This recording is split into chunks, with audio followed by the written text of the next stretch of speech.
All right. Hello, everyone. Welcome to Jessica Payne Live. I'm your host, Jessica Payne. And if you're just tuning in for the first time, thank you, thank you.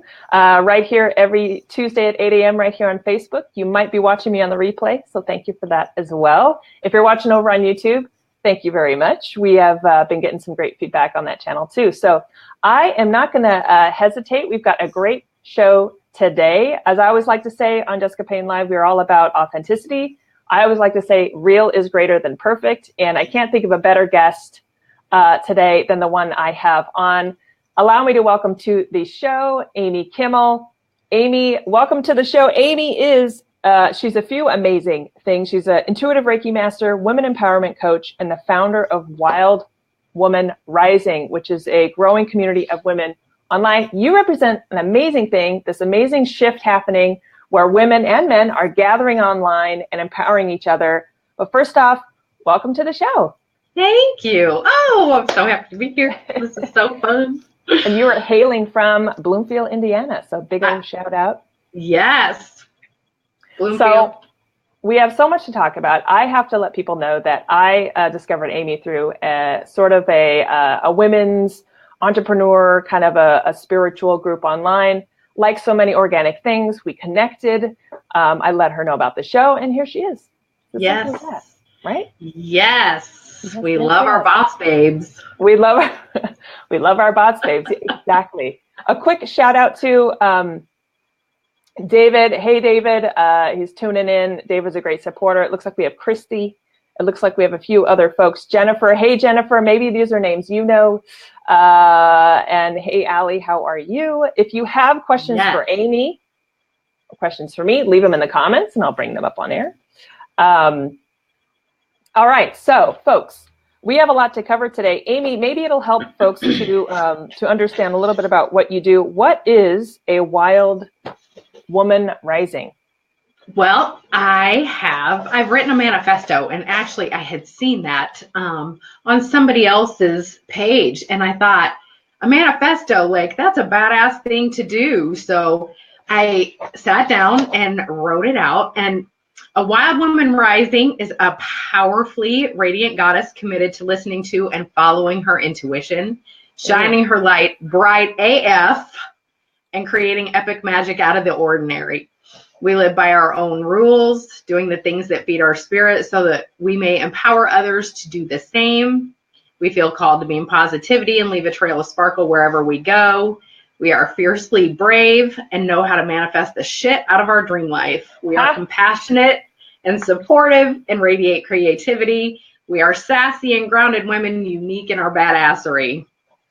A Wild Woman Rising understands the importance and power of co-creating with the universe and living in alignment with her purpose. So, just that. Yeah. Yeah. It was funny because I was writing that and like I could have kept going and kept going. Like there are so many things, but like, yeah, that's the embodiment of what I want to represent and what I want to help other women attain. So, yeah.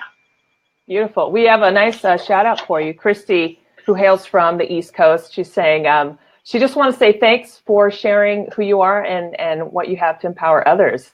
It's amazing to Christy. See. Yeah, you're bringing good things. It's sort of like and maybe that's my first point. It's not too difficult to peel back the layers and see the positive impact of what folks like yourself are bringing to the table. Because I feel like, has it been missing? Has it been hidden? Maybe explain a little bit about to folks who might not necessarily understand what Reiki is. Actually, I feel like more people might know what Reiki is today than maybe even 2 years ago. Oh, absolutely. Why do you think it is that people are so welcoming now to the type of work that you're doing? I think that the spiritual shift and like the collective awakening that's happening is like the flip side to all the shit we see in the media. It's like you turn on the news and you see, they report every horrible, bad story that's happening. Yeah. And there are 10 good things that are happening, on the other side of that, but we're not hearing about that. And so I think, like, for me, I can't watch the news. It affects me. It affects my energy and how I feel. Yeah. So, I think that people like me and you get tired of the negativity, and it's the constant living in fear. And, there are commercials and they're trying to sell you everything under the sun based on what you're afraid. You're afraid of getting older, and you're afraid of not being healthy, and you're afraid of, all of these things. And so this collective awakening that everybody is tapping into, I think it's like they know that there's something bigger and feel like we're all connected. And so to try to figure that out, you start looking into all of these things. And so Reiki is, energy healing, and it's a modality that you can use. I don't feel like I heal people, but I feel like I help them heal themselves. Right. And so I just think that people are ready for something more. They're ready to feel like they're a part of this great big thing. And it makes you feel good. I mean, you watch the news, it makes you feel like shit. You want to turn it off, and you do Reiki, or you go to a Reiki training, and it's like this amazing energy that makes you feel good. And it's like the snowball, and you just want to keep doing more. And what can I learn about next? And what can I do next? And, so. Yeah, and for those of you who might not have explored Reiki, it's sort of, and this is layman's terms, it's sort of a energy shifting and healing. But the same can be said for going to a yoga class, or going to meditation, or taking a mindfulness course, or simply learning how to breathe for 5 minutes. So that you really touched on something. I know my interest in, I just call it the work, whatever that means to people. Light work. Light work. I mean, it started off as knowing that I wanted to a couple of years ago, be a little more healthy. So it's like, well, I'm going to try yoga, because it seems like there's a physical and a mental and spiritual, not religious, but a spiritual side of it. And so I started to explore here. I'm here on the West Coast in Los Angeles. This type of stuff has always been in, but it's amazing to see. We're just talking about this. I feel like I'm hearing about, you're from Indiana, I feel like I'm hearing about Reiki and meditation, in circles and groups beyond what folks would kind of assume. Like it's gone beyond hippies. You know what I'm saying? It's gone beyond flower children. It's now in people mixed in the LGBT community, and people of color. I know churches have meditation classes now. It's kind of amazing. Do you think it's all part of this shift? People just want something different, maybe? I do. And I think that to begin with, I grew up Mormon, which is really funny, because I would never, ever, ever say that I'm a religious person, but I always felt spiritual. I always felt like there was something deep. You were connected with yourself.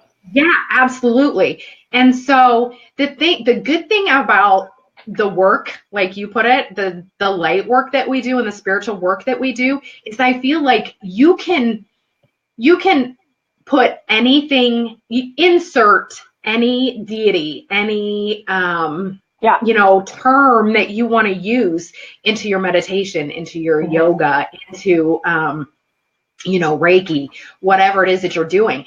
And so that makes the collective whole huge. Whereas I feel like, organized religion and things, it's my religion is the right one, and my group is the right thing. And you know what I mean? And I think that people, again, it's like they want to be a part of something bigger than themselves. And so when they start tapping into all of these things and realize that we're all connected, then it's like you just want to keep doing it, and you keep wanting to be a part of that. Yeah. And I think that, go ahead. No, go ahead, please. I think that people are searching for that connectedness, because there's so many things trying to pull us apart, try to turn us on each other. So race issues, and, the gay lesbian issues, and like all of those things are, trying to pull us apart and trying to turn us on each other. And really, when you go to yoga classes and you go to meditate, it's about loving one another and acceptance and all the good things. It's about all the good things. Got all the good things. And the beautiful thing is, I should mention, is like, it can be stacked or integrated right in with, I've got folks who are very devout in their faith, and they will never miss a yoga class, and they understand because, in fact, they say that it actually is, has really been a beautiful part of opening themselves up. So it can enhance. That's the thing. It enhances whatever it is that you're already doing. Yeah. And I think that some people are afraid of some of the things that we do because they think that it's, we're worshiping other things, or that it's going against their beliefs. And really, it magnifies and amplifies everything you already believe. Yeah, it's beautiful. I was reading an article the other day about, instead of detention, some schools are piloting these programs where they just give children a quiet area where they can just meditate and sit. And the numbers are starting to come out. They're like, the kids actually behave better because they're reflecting. It's almost like being, time out, put in the corner or whatever. But it's interesting. It's kind of an old practice shaped slightly different. Let's talk a little bit about, because I think what makes your story amazing is, you weren't always a Reiki, intuitive Reiki master. Talk to us about your former life, because I think it's really important. There are a lot of people in jobs and careers right now where they might be starting to ask some big questions. What did you do before you got into this work? Office manager and bookkeeper. So corporate America. Oh, let me tell you. To begin with, I have always. There's nothing wrong with that. No. But it takes all kinds. It really does. And some people really, really thrive in that environment. I am not so much anymore an introvert, but I used to be like an introvert, big time introvert. And I was never really into office politics shit and the gossiping and backstabbing and tattling and she's not doing her job or he's said this, that just was never my thing. And so working in an office environment in a 9-to-5 it just ate away at my whole soul. Like, it just was not a good environment for me. And so lucky that I have an amazing husband of almost 22 years. And he knows where I thrive, and he knows, that was not the environment that I thrived in. And so I had been in and out of working in that environment for a long time. And I would spend time raising my kids for several years, and then I'd think, I really want to make a difference. And those were the only skills that I had. And so at the time, it was, okay, I want to make a difference. I want to go back to work, and I'd get real excited about it. I'd get there and it'd be like, oh my God, please get me the hell out of here. I can't handle it. You know what I mean? Yeah. So, I had always felt like there was this thing missing. Like, I never knew what it was, but I knew that there was this thing missing. And I always knew. It's funny because people would say, like, what's your biggest fear? Yeah. And it wasn't like snakes or mice or heights or anything like that. It was not living up to my potential. So that was like my biggest fear. Was I knew that there was like this greater purpose that I had. I just didn't know. I had no idea what that was. No clue. Yeah.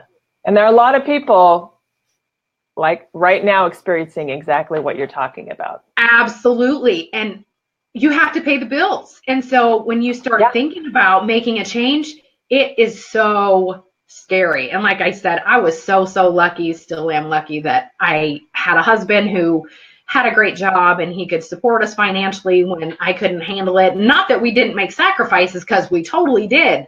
For sure. But it was something I had to get out of. I knew for myself and for my family and for everyone else. Mm-hmm. I see that Allie said, I'm so there right now. And yes. Allie, let's hold a space for you, for sure. Yes, absolutely. Mm-hmm. Allie, maybe we could, I don't know how brave you are, but yeah, let's talk about it if you want, where you're at. And because I think what Allie might be experiencing, because I experienced it too, is like there's that voice that you hear for a while, and then we're really good about like, go over there. Right. I'm fine. I have a job. I'm lucky enough to have a job. Right. Go away. And then we push it away for a while, and then it comes back, and it's like, you should be doing more. We're like, no, I have kids. I'm good. Right. Right. And yes. then it's like you have to make a choice, right? Like Allie is hearing. She's made the choice to actually listen to what that voice has to say. And that's even more scary because it's like, well, now what? Like, so what would you, what's some advice you'd give Allie where she says she's there right now? The thing is, that little voice is your intuition. And when you keep pushing that little voice to the side and you keep ignoring it, the universe makes it so uncomfortable for you that you have to make a change. So you can either decide to listen to it like early on before shit gets real, or you can, you wait until it gets so painful and so uncomfortable that you have to make a change. You have to do something.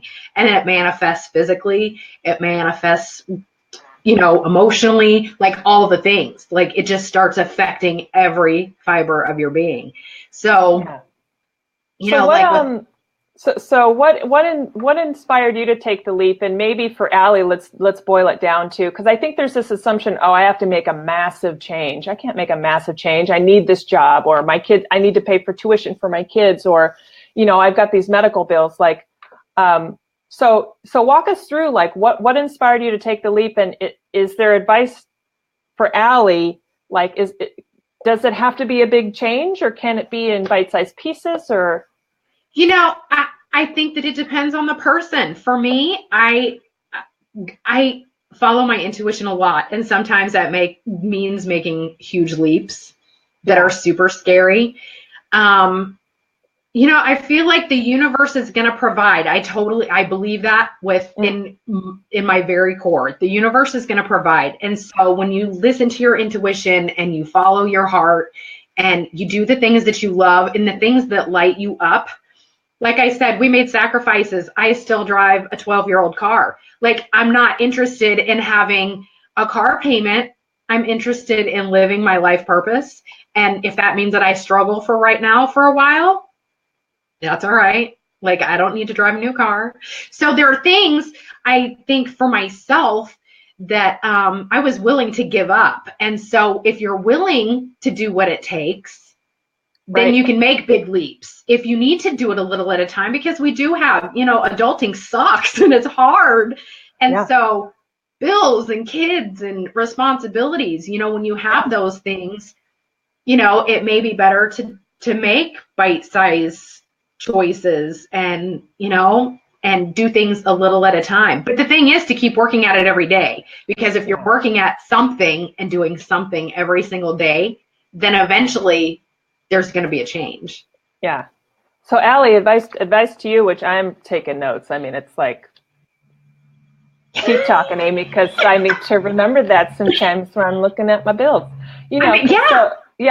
So let's move into the next section, which is like, you made the jump. Now you are like this beautiful groundswell of women, and men, to be fair, in your industry, you now run, you're lady boss. You run your own practice. Walk us through that. And Allie, I see your comments, so we're going to keep working with you. It's scary, but so worth it. I so agree with that. It is scary, but we have 5 kids. And so to be an example to them, I want to just show them that you don't have to be in corporate America unless you want to be there. Yeah, there's nothing wrong with that. No, absolutely not. People thrive in that environment, and that's great because we need those people, to function. So I'm good with that. But if you don't want to be there, you don't have to be there, and you can still do the things that light you up. And like I said, I pretty much with my husband set a list of priorities, and like a new car wasn't a priority, and living in a huge house with a huge mortgage payment wasn't a priority.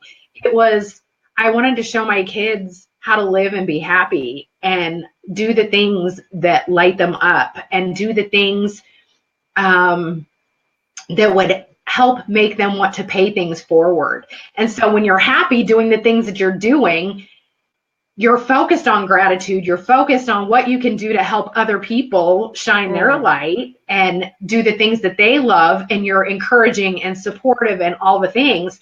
When you are in an environment where you're miserable and you feel stunted in your growth, you know, then it's hard to focus on those things, and it's hard to put anything good out because you're suffering.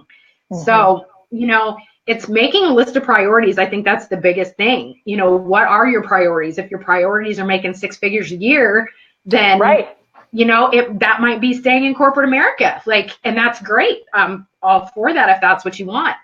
If your priority is to be a healer, you know, not that you can't make 6 figures a year being a healer, but there are going to be sacrifices and things that come along with making that transition. And it is so worth it. She's so right. It's so worth it.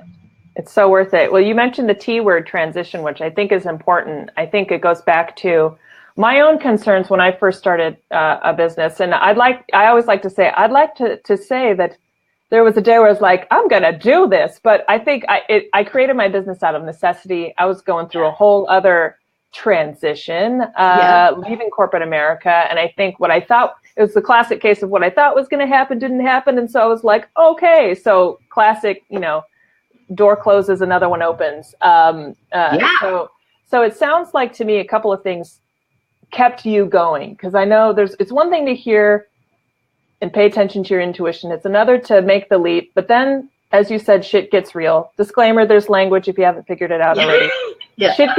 Shit gets real. And then 6 months later, I feel like shit gets very real, because even whether or not you've decided to commit solely to your business, it is now, you're now either seeing results from it or not. And that can be a tough animal. What keeps you going? And I want to say what kept me going, and maybe you can build off of it, is the fulfillment piece. And it sounds like from day one, you didn't decide to make this change for monetary reasons. Although there are many hustlers out there who they wake up in the morning and they feel their purpose is to make 6 figures so they can live their Fiji, Bali lifestyle. Not for me. It sounds like not for you. Talk about the fulfillment piece and maybe what keeps you going, because I feel like when the lights kind of dim, the results aren't there, it's super easy to get down and maybe stop. What advice would you give for someone who might be in that place to kind of keep going? I think, there are obstacles, there are struggles, like hashtag the struggle is real. That's I, you know, like right now, trying to do this full time and trying to pull in clients. But it's like every time I have one client and I work with one client and they're so happy when they work with me, and, you know, whether it's a Reiki session, whether I do an intuitive reading, you know, and they get messages from their spirit guides or their guardian angels, or, you know, insert whatever language you want there. And it validates what I'm doing kind of. And they're so, I mean, just the feeling and the energy when we connect and when I connect with my clients, like that's what keeps me going. That's the piece that keeps me like, yep, this is what I was meant to do. This is what I need to be doing. Like, that's the thing that keeps that snowball rolling. It sounds like just be real about what your goals are. And I'll just put it up. I just put up a little, this could be our little bumper sticker. It's like, be real about your goals. Is it money? Is it fulfillment? Whatever. You know, because I think two things happen, I think, is when you're real about your goals, and like you said, when you start to see the rewards that truly mean a lot to you. So for you, Amy, it sounds like feedback from people you've helped through your practice is equally, if not more important to you than obviously the financial rewards. We all want to make money. We all want to create abundance around what we love doing. But it sounds like you've really paid attention to, because if money mattered only solely to you, you'd probably still be in corporate America, right? Probably. Oh, absolutely. I make great money doing that. Yeah, absolutely. Same here, man. So to folks, it sounds like when you set out, be real about your goals, because if you know what you're truly working for, and you can build your practice around that, and when you achieve it, I think that's what gives you the fulfillment piece. Plus, obviously, and that feeds into the other reward, which is obviously the financial piece. I meet people who are they even have successful businesses, but they lack fulfillment. And I think it's because they built their practice out of a really super smart idea, and one that they knew would make them money, but they never took a minute to be like, is this what you want to do? And that's why they're like, I'm not happy. Because their intention was to make money. And so the universe listened, they put their order out to the universe, their intention was to make money, and so they made money. You got to be really careful. And you got to be really careful about the order that you put out to the universe. So, and I keep finding that out the hard way. It's like something that I know, but like I keep reminding myself of that, because I'll do things and it's funny. I'll say, okay, I'm manifesting whatever it is. And, I needed to pay for yoga teacher training. And so that was coming up, and I thought, okay, I need to pick up some side work. I need to generate a little bit of income. Man, I put that order out to the universe, and it was like, boom, all these doors opened, but they weren't the doors that I necessarily wanted to open. So it's setting, now it's like, okay, I should have been real specific in what I asked for, because the universe is listening. I mean, to whatever it is that you're asking for. So when you set your intention, it's setting your intention for the right things, whether that's money, whether that's fulfillment, like you said, whether it's, it could be any of, a million different things. So setting our intention is such a huge thing. And then when you place your order with the universe, you need to be super careful about what it is you're asking for, because these things are going to happen. The universe is conspiring to give us everything that we want. Totally.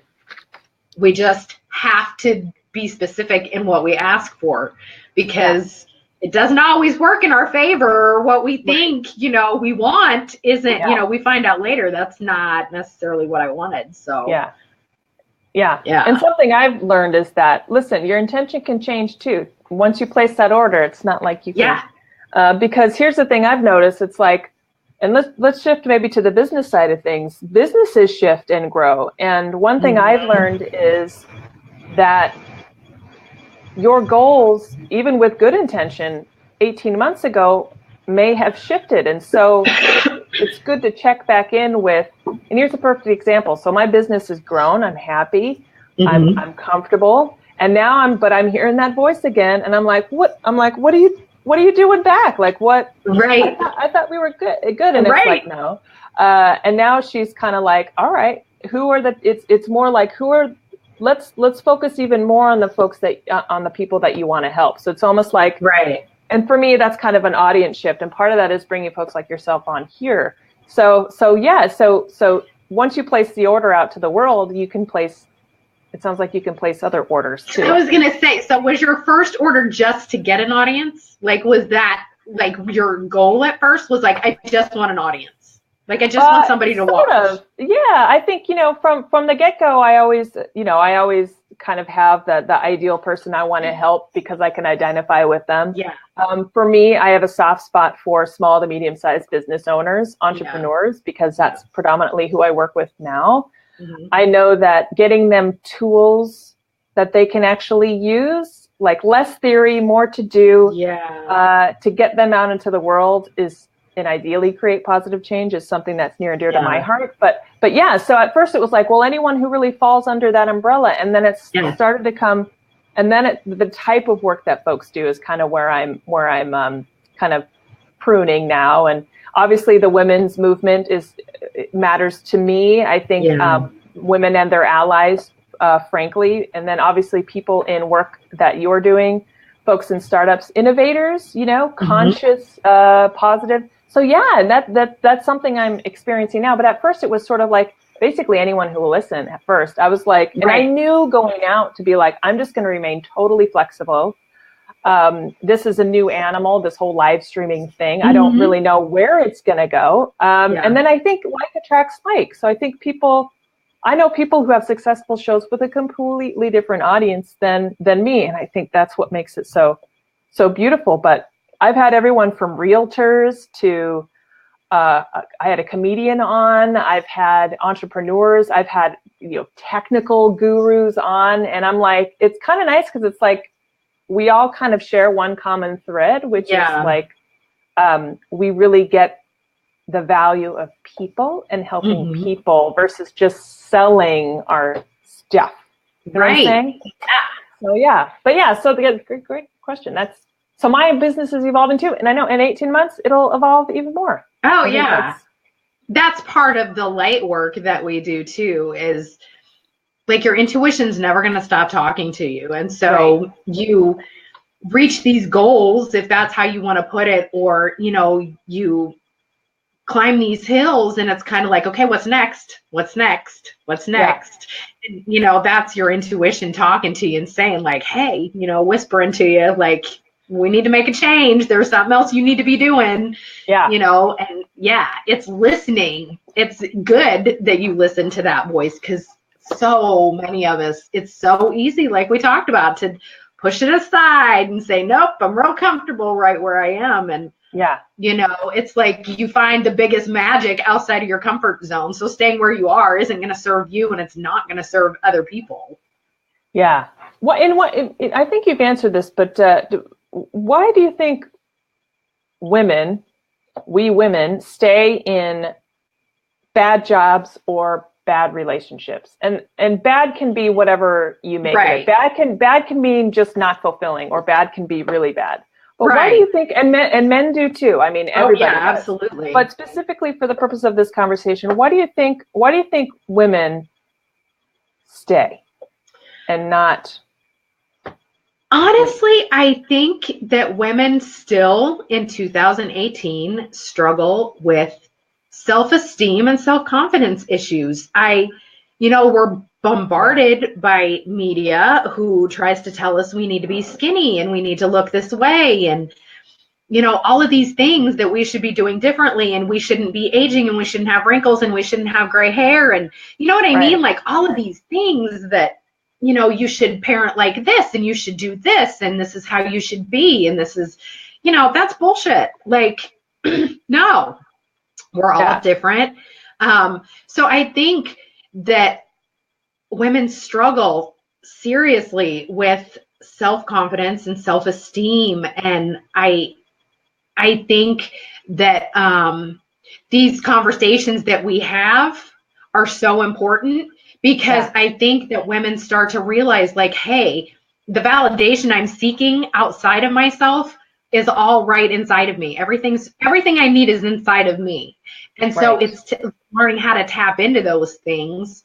And I think you stay again because it's comfortable. Like, it's comfortable. And our mind is programmed to stay, even if it sucks, to stay where you are, because it's known. Why would I leave this steady paycheck? Because it's known. It doesn't seem logical. It seemed, and I thought I was crazy when I was like, why would I leave this great paying job in this beautiful city? I thought I was nuts, and I was raised like I'm a risk averse person. And that was the scariest thing, because making that change would have been one of the first major changes I'd ever done. Like I'm not like an extreme sport athlete. Like I'm not cookie cutter, but like I played it pretty safe. And to be fair, I've been pretty lucky. There are a lot of people who can't make big leaps. So I want to respect that. So, but it's sort of like, there's this logic where we're like, why would I leave this situation? Right. So we put up with it. That's what you're saying. And I think the more, that's why I like to work with women. I love supporting and empowering women. I mean, like I said, we have it in us. Hi, Robert. Robert's awesome. Do you know Robert? No, I don't. Oh, well, you know him now. He's a lovely man. He's fantastic. Awesome. Yeah. So, hey, Robert, glad you could join us. Yeah, absolutely. I I love letting women know that they have everything they have is inside of them. That's all they need. Like they don't need any outside validation.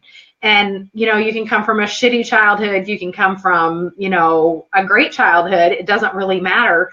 We all have it in us. It's all there. You just have to tap into that. And so tapping into the power, that's where it's at. And it's finding your voice. It's figuring out what you want. It's believing that you deserve it.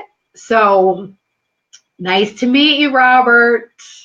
Robert can offer we can always offer some great perspective. And I don't mean to put you on the spot, Robert, but I want to go back to something you hit on earlier, Amy, where it's like men have a part to play in this too. And I know Robert's from what I know, from what I've seen, he's a great dad. He's highly engaged. And so Robert, if you've got some advice you want to offer up here, we're talking about why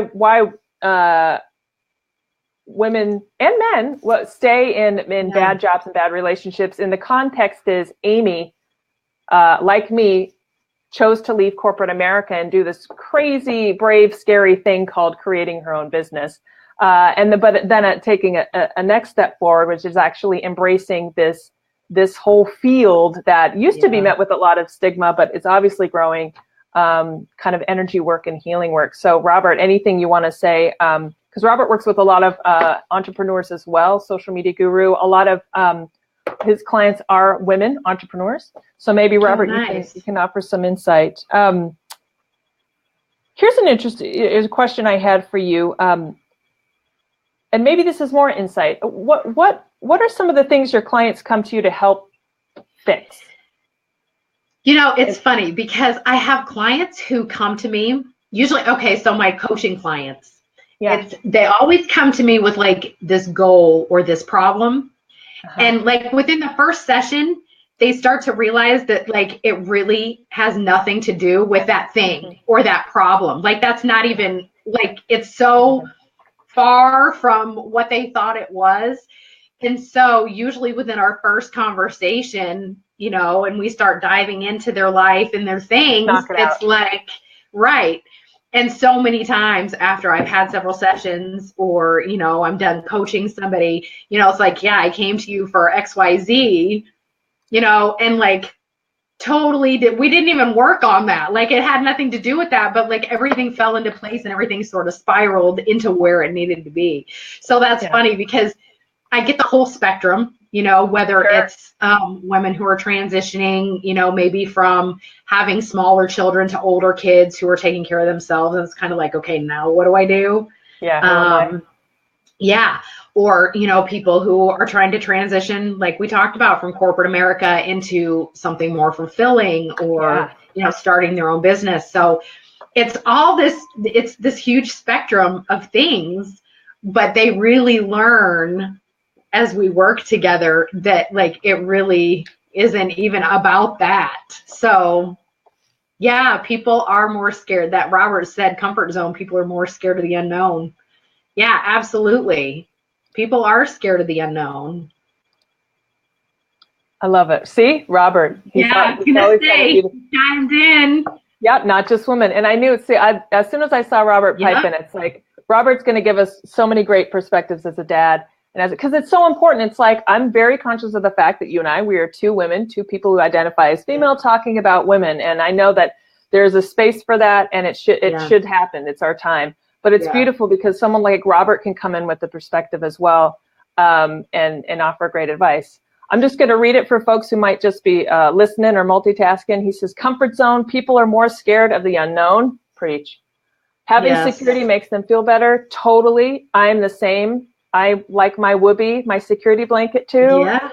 People in general, not just women, are always worried about the future for the kids or family. Absolutely. The mindset is very powerful in ways to hold you back. Robert, it's like, I feel this is a whole sequel, but if you want, feel free to offer, because I'm actually curious from Robert, like if you want to talk about what some of those insecurities are, or from a man's perspective or a dad's perspective, I'd love to hear it, because you know there's what we know and what holds us in, but obviously men stay in jobs that are totally not fulfilling, or they stay in relationships that are totally not fulfilling for their own for a whole other animal, but I feel it's somewhat related. And you work with men and women, right?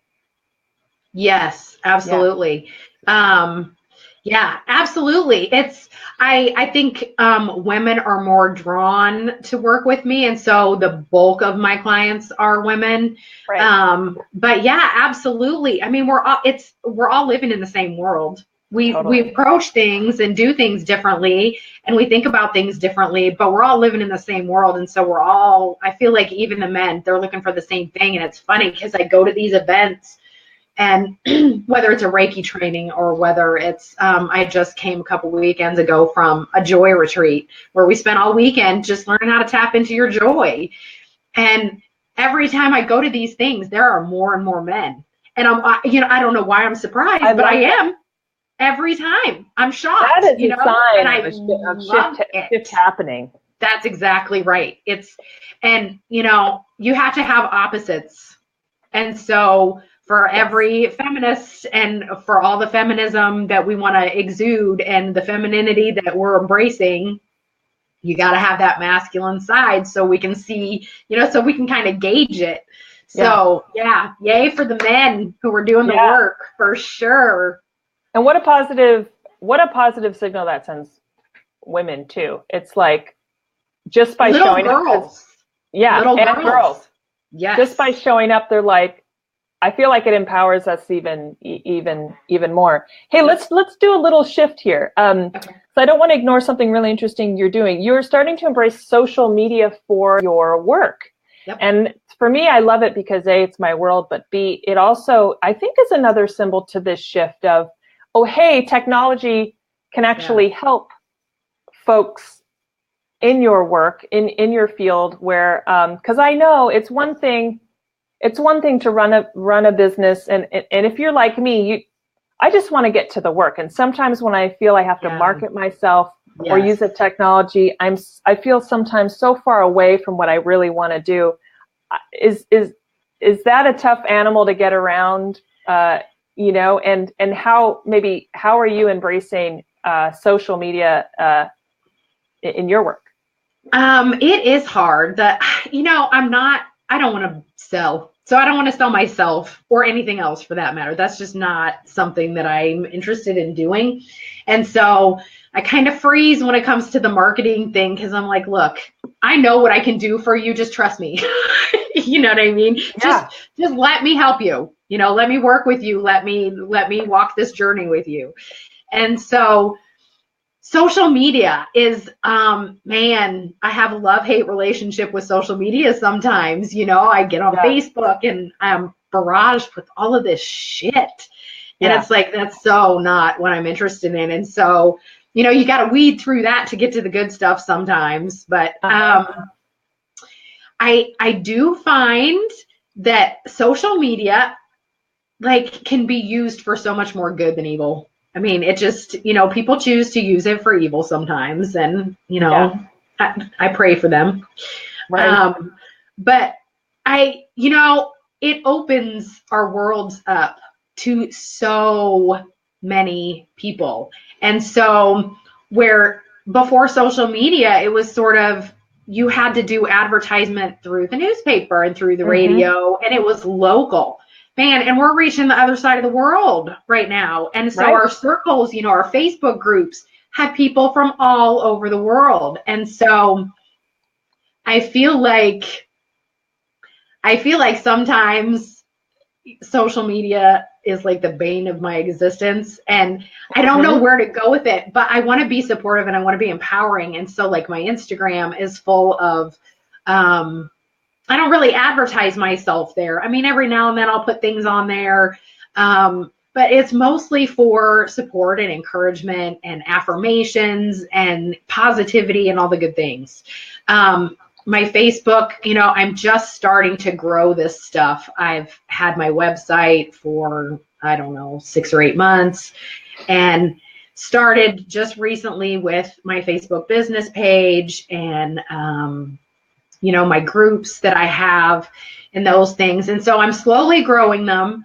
But I know that in the end, I just want a community of like-minded people and people who need support and want to support other people. men, women, whatever. I mean, I do have mostly women. I think all women in both of my groups right now, but it's open. My Facebook, my Wild Woman Rising, if they want to be a part of Wild Woman Rising, they're free to be a part of that. So I would never discriminate and say no men allowed. Right. I I'll do put the have, handle up here. right. I do have some other things in the works for women. And social media will be a huge part of that. I'm starting yoga teacher training, and so I'll be starting the Wildly Delicious part of my Wild Woman Rising. Ooh, And what's that? It's body positivity and like learning to love and accept your body and rock it just the way it is. Like, Oh yeah. not that we don't want to change it, but you can change it, but still love. I mean, you have to start out by loving where you are right now. And that's true about your body. That's true about, your job situation. If you can't make yourself love and be grateful for what you have right now, then it's really hard to change things. And so the Wildly Delicious, I'll have Wildly Delicious yoga when I'm done with yoga teacher training. Cool. I'll be focusing on some Wildly Delicious life coaching where it's, we really, I work with women to really learn to accept and love and rock their body. So I'm super excited about that. So where can people find out? Is the easiest way to reach you and find out more about that here on Facebook or on your website? Both. Like I said, I'm just starting my Facebook business page, so it's kind of new. They can go there, and if they like my page, then hopefully they'll start seeing. I know Facebook changed their algorithm thing, and people, I've seen lots of stuff. So if they can go to my Facebook business page. Most of my stuff is on amykimmel.com, and I have a whole page of the Wildly Delicious stuff there and it says coming soon because it's in the works right now, but so they can find me either place. Great. And I've just left both of those in the comments. So Amy's website and Facebook. Perfect.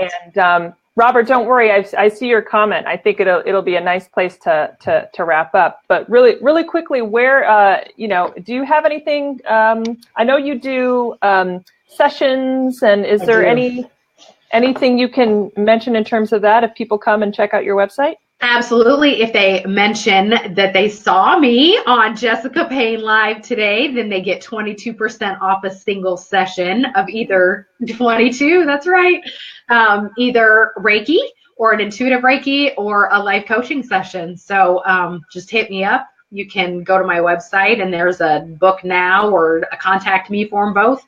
And, all they have to do is, 22% off. So, yes.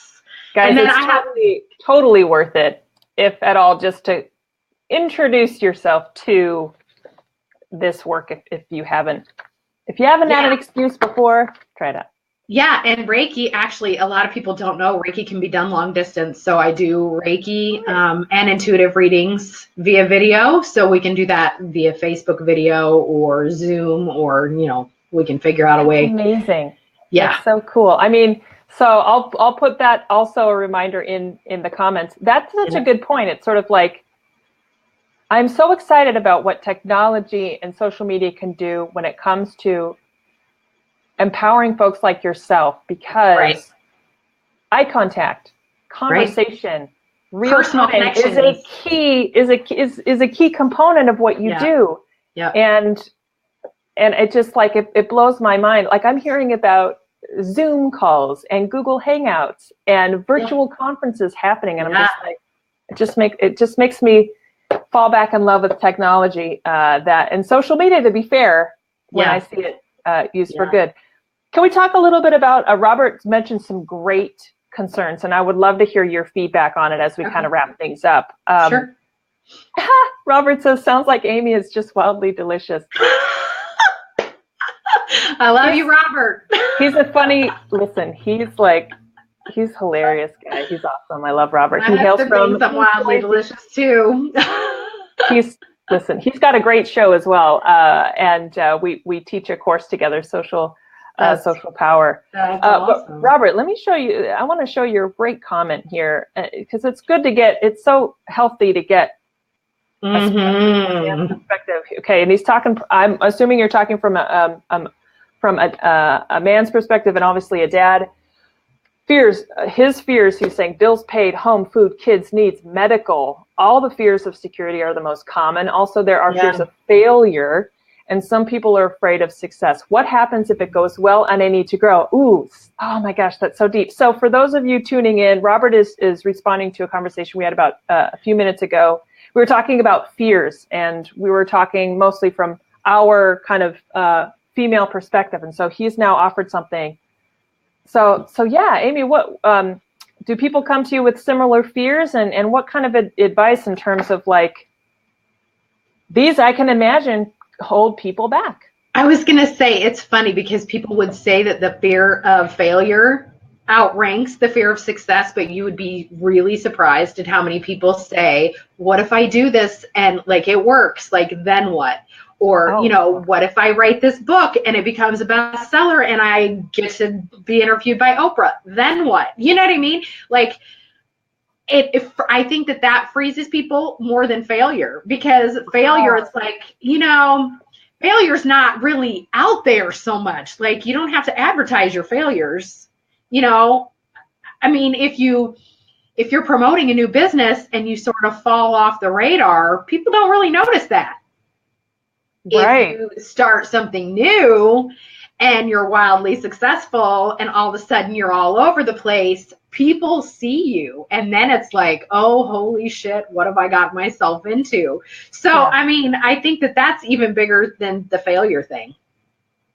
I think you've really hit on something. Yeah, because it's sort of like fear of failure. We know how to project that. We can visualize that. And then we can walk ourselves back from that. It's super simple. But fear of success is sort of like, it's open-ended. Right. We can't control that. It's unknown. It's the unknown. Absolutely. Yeah, absolutely. People's dreams can become their fears. Robert, beautiful. Absolutely. Yeah. You put it so perfectly. Absolutely. Yep. And this whole thing around ego, it's a whole other conversation. Ego death. When I was first starting my business wasn't difficult, but making it my own was terrifying. Yeah. I have to say. I was working with another brand strategist, and she's a great partner because she gets the deep part of it. She gets the root, she gets the wound, she gets the ego. Right. And she's like, we had branded, this was a couple of years ago, we had branded, and she was like, you might get emotional. I was like, nah, I'm not going to get emotional. Because for the first time I was going from this business where I was kind of behind the veil to moving forward. Right. That whole visibility piece. In the spotlight. Yeah. It's huge. And I was like, I froze. It was terrifying. And we unpacked it. And basically it's the whole thing around, the whole thing like you were saying, the fear of success. Well, now it's real because my name's on it. Right. Right. Yeah. People's dreams can become their fears. So what's your advice to people who might be looking at that fear of success and it's holding them back? Like, the thing is, like I said earlier, you find your biggest magic so far away from your comfort zone. Like, the biggest magic happens so far outside of our comfort zone. And so it's like the movie, We Bought a Zoo, where he talks about having 20 seconds of insane courage. Like, you really have to live by that. Like, 20 seconds of insane courage, whether it's hitting the, button to register to go back to school, whether it's, whatever it is, like putting your resignation notice in, like whatever it is, it's the 20 seconds of insane courage is going to find you your biggest magic. It happens every single time, single time. And it's right. It's just that, it's the fear of success. There's no doubt that it's the right thing to do. It's just, Robert was saying, it's like my show I just got off of. So he airs every Tuesday as well. People keep asking me, how did I get him to come on? My answer is simple. I just ask it over the phone. Yeah. Robert pulls in some amazing high profile guests. He had the voice of Siri on a couple months ago. Oh, that's so cool. And it's because he's like, just ask. Just ask. you know, it's like, and that is again. Yeah, what's the worst that can happen? They can say no, and so they weren't a guest before, and if they say no, they're still not a guest. Like, or they can say yes, and you're like, and then they can say yes, right? So yeah, all you have to do is ask. 20 seconds of insane courage. Yeah, I think Robert, you had someone from Extreme Makeover, right? Extreme House. Yeah, he pulls in some amazing, really, really cool guests. It's really inspiring. Yeah, and it's just he's a man of his word. He just asks, and right. I would say, and Robert asks, and he's just Robert. He doesn't pretend to be anyone else, you know. And because I think the whole thing around this is authenticity, and for me, a big piece, and maybe we can end on it, is the confidence piece. So everyone's saying be authentic, and that can be just a word unless you know what the context is. But I think for me, it's being real. Right. Real is greater than perfect, meaning. Absolutely. Real to me means it's not perfect. Right. Real to me is real enough. And embracing your flaws. Embracing your flaws. And when you do that, I feel like, especially on a medium like this, people actually prefer they prefer real. They don't, they don't want a perfect person, because like I can't identify with someone. I was going to say it's about the personal connection, and you have a better personal connection with somebody who you think is just as fucked up as you are. I mean, really, you know what I mean? Like you don't want to relate. Right.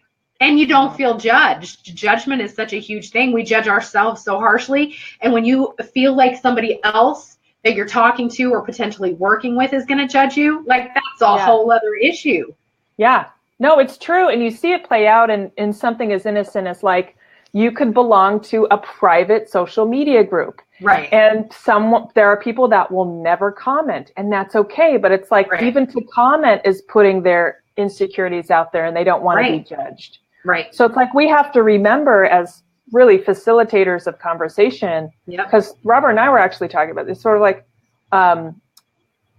that fear of judgment is alive and well. It manifests itself so differently in whatever behavior. And we all have it.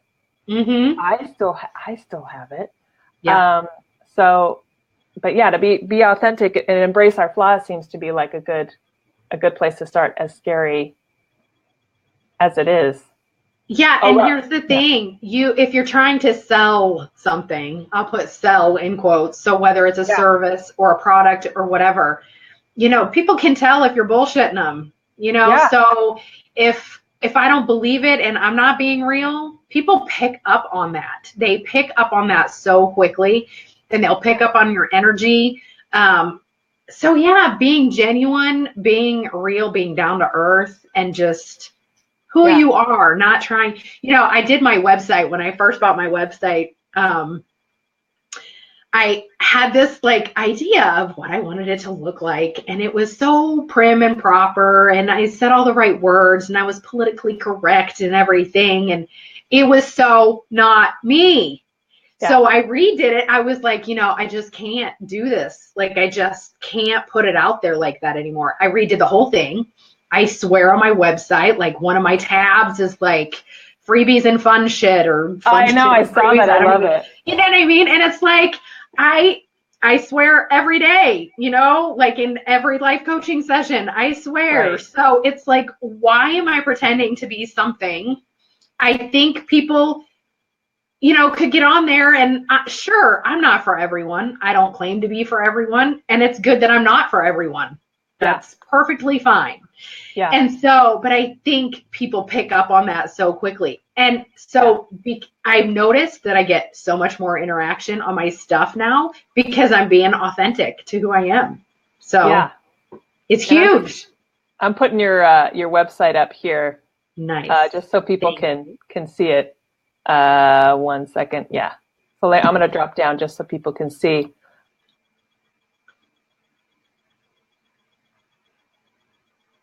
Hear me.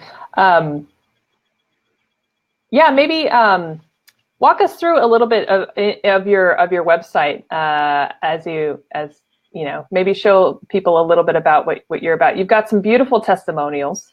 Thank you so much. Yeah. My clients are the best. So on my website, I explain about Reiki. A lot of people don't know what Reiki is. And for anybody who doesn't know what Reiki is, it's a Japanese form of energy healing. And so when I first started Reiki training, I also found out during training that when I synced my energy with my client or, the person I was doing Reiki on, like I could get intuitive readings, and I started getting like messages and images and things like that from like their spirit guides and from their guardian angels, or again, insert whatever word you want there.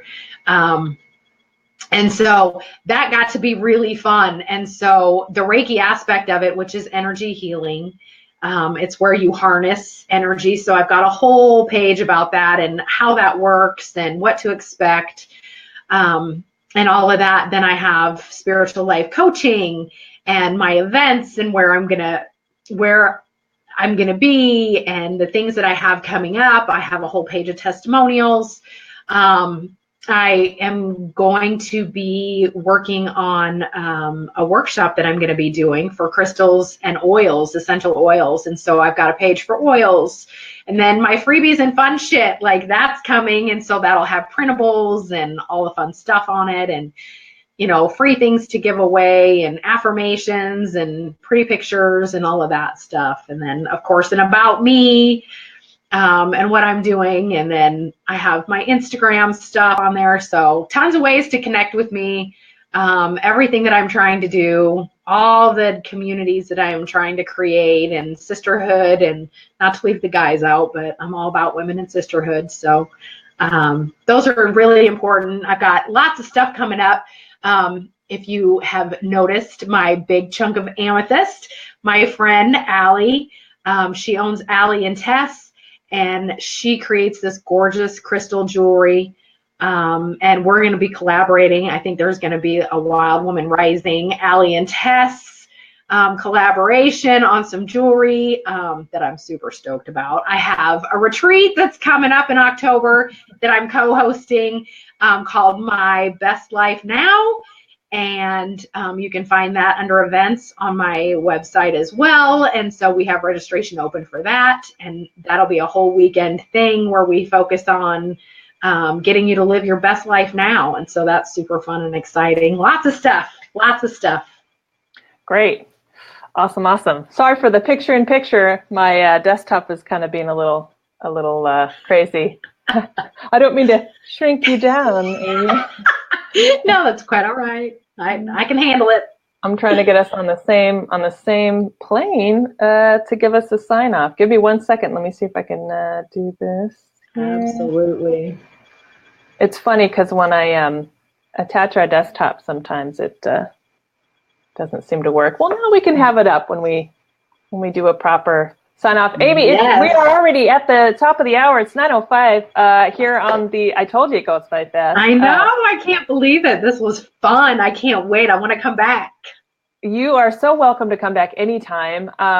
Folks, behind the scenes we were chatting, and I don't mean to put Amy on the spot, but we might do a part 2 to this and bring other folks, other peers along with Amy, and have maybe another conversation specifically about social media, and maybe it could be a nice fun roundtable. I know folks that watch me are either in the Reiki work as well, or they are entrepreneurs or business owners in a related field. So I think it could make for maybe a fun roundtable of maybe it's like a working roundtable. How can we all use technology? What are some tips and tricks to grow your practice? Because it's kind of a different animal, right? When you're sort of in this tough. It is really tough. Marketing is hard, because there's so many avenues. And so, yeah, absolutely. Yeah. I think having a discussion about that, especially for entrepreneurs who are just getting started, I think that's it's huge. Yeah.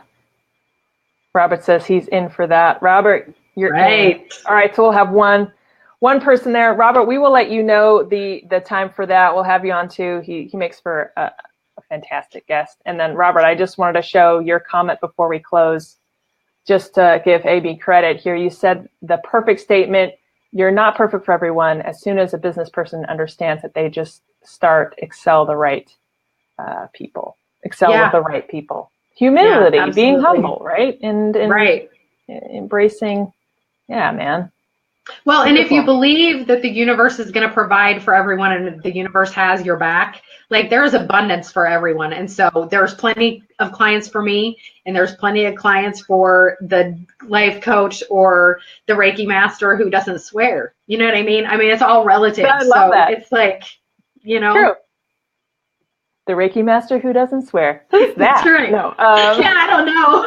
Every Reiki master I've met has been really real, which is beautiful. Right. Which is, yeah. But that's true. That's true. Yeah. Amy, I want to honor your time. Thank you so much for joining. For folks who have stuck with us the whole time, thank you. If you're curious to get in touch with Amy, we've got her website and her Facebook handle, which is probably the easiest way to get in touch. She's also on Instagram, Amy_Kimmel, which you can find. She links to it beautifully just right there on her website, which you can see in the top right. Amy, any other parting words before I let you go? Thank you so much for this opportunity. These conversations, I think, are so important. And it's just working on this collective awakening and this collective spirituality and the collective oneness that we are all looking for. So I thank you for having me on, but I thank you for wanting to have these conversations. I think that you're making a huge impact, and I love you for that. Oh, thank you. That means the world to me. I really, because that's why I'm here. If I can help folks like yourself get out into the world, then everybody wins. Right? Yes, thank you so much. You're super welcome. Thanks for joining us, guys. We're going to sign off and wish you a beautiful day. You can watch the entire episode if you're just tuning in late. Just hit the play button. You can also watch it over on YouTube as well. Any questions for Amy? Let's say you're watching us on the replay and you couldn't join us live. If you've got questions for Amy, just throw them in the comments, because I will see them, and we'll make sure that Amy gets back to you. Or you can just reach out to her directly. On her page. All right, you guys. Thanks for watching Jessica Payne live. Don't live stream and drive is my PSA. And be well, be good to each other, and happy storytelling. All right. Bye, guys. We'll see you next week. Bye.